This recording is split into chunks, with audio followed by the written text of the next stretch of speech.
Assalamualaikum semua. Hari ini saya nak ceritakan tentang sebuah kisah ajaib yang berlaku dalam peperangan Khandaq.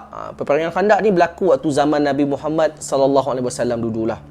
Jadi waktu tu orang Islam ni dia orang kena berhadapan dengan golongan Yahudi waktu tu, dan mereka sangat ramai. Dan ditambah pula dengan diorang bersekutu dengan musuh-musuh Allah yang lain. Jadi waktu tu ramai pihak yang nampak yang nak menentang Islam. Jadi waktu tu keadaan orang Islam waktu tu, mereka ni agak rasa sedikit gusar, rasa takut macam tu.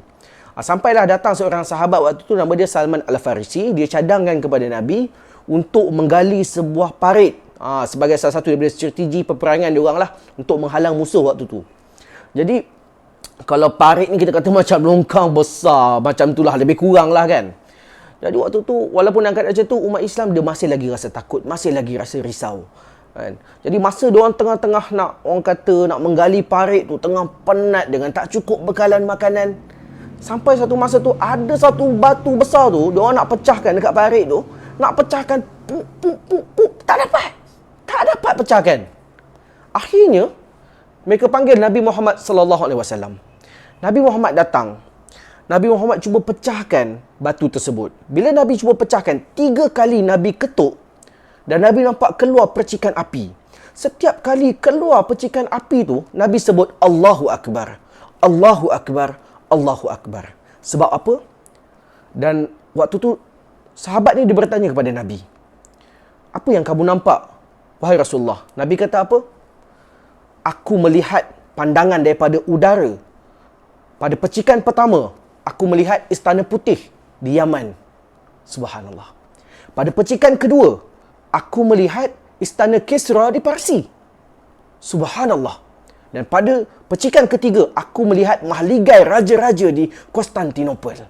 Dalam riwayat lain, Ahmad bin Hanbal sebut, mana kata Nabi Muhammad sallallahu alaihi wasallam kata, barang siapa yang berjaya menawan Konstantinopel ini, raja dia sebaik-baik raja dan askar dia sebaik-baik askar. Apa yang berlaku lebih kuranglah 1000 tahun lepas tu, Sultan Muhammad Al-Fatih berjaya menawan kota Konstantinopel. Jadi kalau saya nak sebut ketiga-tiga tempat yang Nabi sebut ni tadi, sekarang ni kalau kita boleh nak bayangkanlah, tiga-tiga tempat tu dia macam pusat pemerintahan kepimpinan dunia. Kalau sekarang ni contohnya lah kan, macam China, macam USA, macam United Kingdom, macam tempat-tempat tu. Negara-negara besar dalam PBB ni semua. Jadi, kita kalau boleh nak fahamkan kat sini, bila berlaku peristiwa tu, orang Islam rasa bersemangat. Oh, kita ni nak tawan dunia.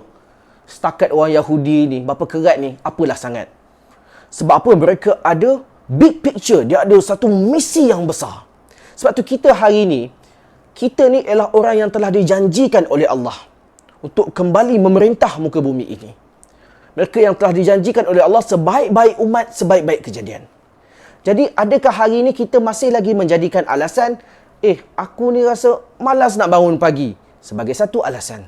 Aku ni rasa setengah seronok nak main game, sebagai satu alasan. Rasa malas nak kerja, sebagai satu alasan. Adakah kita kata, aku ni tak boleh bercakap, macam mana aku nak sampaikan dakwah? Adakah itu masih lagi menjadi satu alasan? Sedangkan kita ini ada mission yang besar. Jadi, adakah kita masih lagi nak memberi alasan dan berasa takut? Sedangkan kita yang terbaik.